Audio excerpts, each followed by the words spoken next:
Welcome into Winning Formula. We've got our two guys to my left, former Vikings linebacker Ben Leber and Vikings Entertainment Network's Gabe Henderson. For today's exercise, I'm calling you guys the mad scientists so we can figure out this Seahawks team. It's a big matchup. Finally, we return to US Bank Stadium. I know you guys being here last year with no fans are super pumped about it. Way too long. Yeah, I'm excited for you. First ever Vikings home. First ever Vikings home game with fans. With fans. It's going to be great. It's going to be great. Yours too. It is. And I'm not trying to be a downer here, but the Vikings overall record against the Seahawks is 5-12.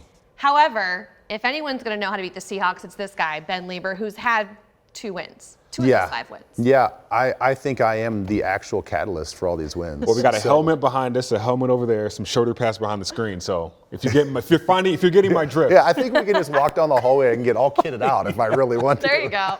I'll talk to Rick about a contract, a one-day contract. A one-day contract for Sunday when we play the Seahawks. I mean, I don't think, how could he say no to that? How could he say no to that? Yeah. Anyway, we really got to get into this though, because our offense turned a corner this past week. However, they face a Seattle defense. We're not going to call them the Legion of Boom or anything right now, but they're tough. So who do you think the Vikings need to key in on this week, Ben? Well, the first thing I will say this about their defense. It's the most aggressive defense out of Seattle that I've seen in a long time. They give you multiple fronts now. They're showing 3-4 fronts, kind of like the Vikings are. So they're mixing up their fronts, they're mixing up their coverages, and they're really mixing up their disguise packages and their blitzes and pressures. The guy that I'm watching out for is Jamal Adams. He's their safety. He's their mighty mouse. He's the guy that is at the line of scrimmage. He blitzes. He'll blitz from depth as a linebacker. He's tremendous in coverage, and he'll lay a hit on you. But here's the way I think that we can get after him. In the passing game, I think he's too aggressive. He's one of those guys that has a quick trigger. He's very decisive, and he doesn't second guess himself. So when he makes a decision, he goes. So I do think that we can set him up for some double moves as long as we get the time. Now in the run game, when he's at the line of scrimmage, a lot of teams will want to run away from him, but he's so good where he's chasing things down. He's like a tiger laying in the weeds.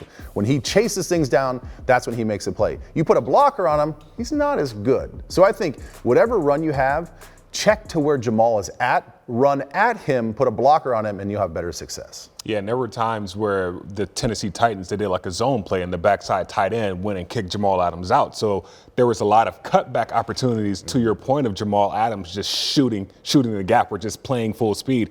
But a guy that I'm really looking at right now is Bobby Wagner. 20 tackles last week, 13 tackles a week before. He's a sideline to sideline linebacker. And of course, he's going to make plays. Ben, you played linebacker before. And as a middle linebacker, your job is to make plays. Your job is to be that second level of defense. But at the same time, we cannot run away from Bobby Wagner. I think in our run game, we have to double team up to him, let him make those tackles at 5 and 6 yards past the line of scrimmage and get those chunk plays later on in the game because, like Ben said, play action pass will be there. But if we were running at Bobby Wagner early on, getting him tired, letting him make those, if he gets 20 tackles this week, so be it. That's the kind of guy that he is. But at the same time, there will be shots down the field, but you got to run at him to be able to open up some shots for JJ and Adam Thielen. Yeah, I know head coach Mike Zimmer calling Bobby Wagner an instinctive player this week. But Coach Zimmer also has to worry about the other side of the ball where the Seahawks have several weapons, offensively speaking. Ben, or Gabe, actually I'm going to have you take this one first with your receiver background. Who do you think is the number one weapon the Vikings defense needs to watch out for? Tyler Lockett, for sure. I mean, think about 2 weeks ago, 4 catches, 100 yards. Last week, 5 catches, I think 7 catches, 178 yards, 3 touchdowns overall. This guy, he is a number 2 receiver. He can be a number 1 receiver if you need him, but we know Tyler Lockett is making those, those difficult catches to Tony two-tap in the end zone or Tony two-tap on the sideline, getting 2 feet in. But at the same time, you can't play press man on him because he'll beat you over the top. And if you give him too much space, he's really good in space. So I was looking at a stat earlier. This Seattle Seahawks team has 8 explosive plays. And explosive plays, I'm talking about 20-plus yards or more, whether that's run or pass. Tyler Lockett has 5 of those 8 explosive plays, and they're averaging 46 yards. So you got to key in on him in order to be successful on Sunday. Yeah, and I'll jump on that same thing. I think he is the key to stop this offense. And I think Carson in the run game, obviously you can go into every game and say, you can write it in permanent marker on the defensive board, number 1 deal, stop the run. Everybody knows that. That's across the board. But I really think that I have much more faith in our interior defensive line to stop their run game. Most of their success is running inside. You force everything outside, I think we have the team speed to run down the running game. So that's why I think a guy like Tyler Lockett, averaging 23 yards a catch. It's the highest in his career so far. And I get that we're only into 2 games, but as Gabe was saying, he's tremendously explosive for this offense. And the other thing to watch out for, always alert when he's the number 2 receiver. So he's not the furthest guy on the outside, he's the next receiver on the inside.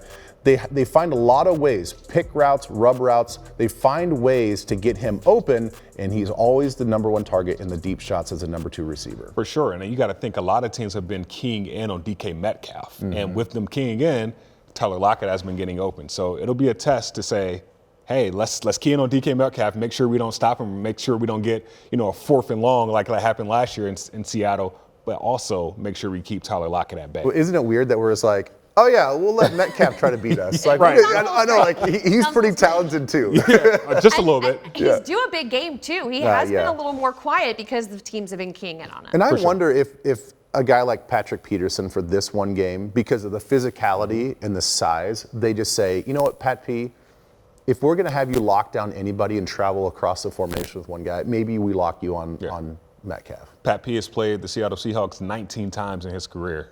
So he knows these guys a little bit. He knows a thing or two. He knows that guy under center, Russell Wilson, who has the Vikings name after the last couple of seasons. He's 7-0. Not great, guys, not great. But with the predictions portion of the show coming up, Ben, your prediction is along the lines of the other signal caller, Kirk Cousins. Yeah, I like what I've seen out of Kirk these last 2 games. We've even heard Mike Zimmer just talk about this evolution and development, even his leadership inside the locker room, how he thinks that's translating to the field.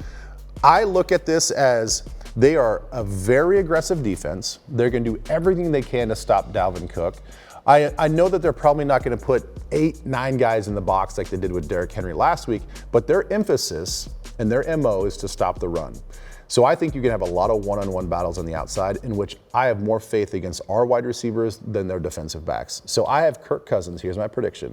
Kirk Cousins will throw for 350 yards plus in this game. Plus. Okay. So a minimum of 350. It's quite a way to welcome the fans back. It would be. Oh my gosh. You can't have a better welcome than that, can you? Yeah. No. Other than Dalvin Cook busting for an 80 or 90 yard run. We'll take that too. Yeah. Last year against the Seattle Seahawks, Dalvin, before he got hurt, had 90 all-purpose yards. So my prediction for this upcoming Sunday is Dalvin has 200 all-purpose yards. Last week, Derrick Henry, 240 all-purpose yards.